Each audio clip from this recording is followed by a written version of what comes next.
Sa bidyong ito at samahan nyo nga ako magtanggal ng shock na hindi nga tinatanggal yung flarings.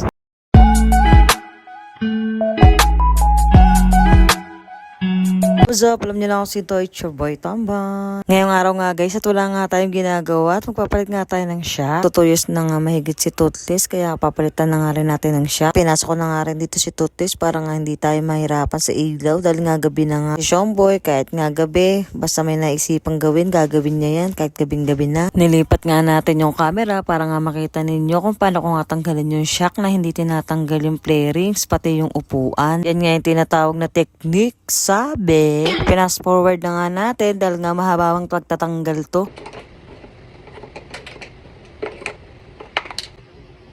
At maya-maya nga natanggal na nga yung pinaka-tornilyo niya. At after nga matanggal, gagalaw-galawin nga lang natin yung shock para nga lumuwag dun sa pinakataas. Yun, nahirapan nga tayo kasi nga kinakapaka-papa nga natin dahil nga first time nga rin natin magtatanggal ng shock na hindi nagtatanggal ng flarings.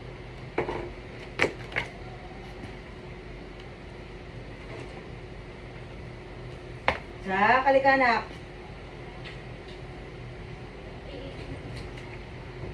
Oh my God. Angat mo ganyan. Please. At di na nga kinaya ng power ni Shomboy yung pagtanggal nga ng shock natin. Kaya nga nagpatawag na tayo na to the rescue naman ng ating beautiful chart. At for the masculine nga ang beautiful natin. At tinan mo nga, oh, tamang buhat nga siya. At napawaw pa nga ang ating beautiful char. Ano nga yung nabili natin shock? MSM nga ang tatak niya at hindi ko nga alam kung anong tatak to. Basta yan yung nagustuhan ko dahil nga inspired to gold and black tayo. At sinisipat na nga rin Shomboy kung pares nga sila ng butas. Ang martes nga rin ang ating beautiful.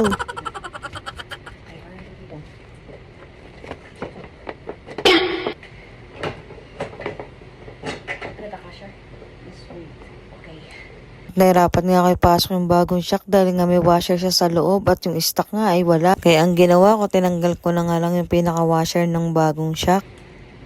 Oh, hindi ko pala yung ganda dito ah. Ito sa pinakababa at may blue na dito. Yan pala siya, tanggalin yung gitna nito guys.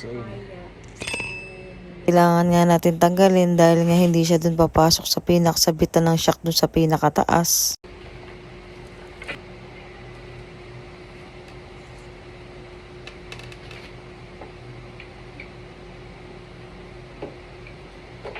Yan nyo guys oh.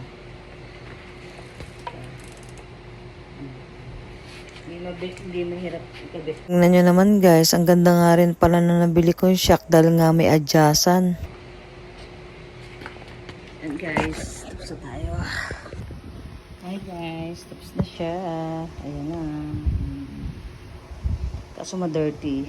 Hanap naman na kayo Don Efren Alcalero. Hanggang dito na lang. Salamat sa panonood.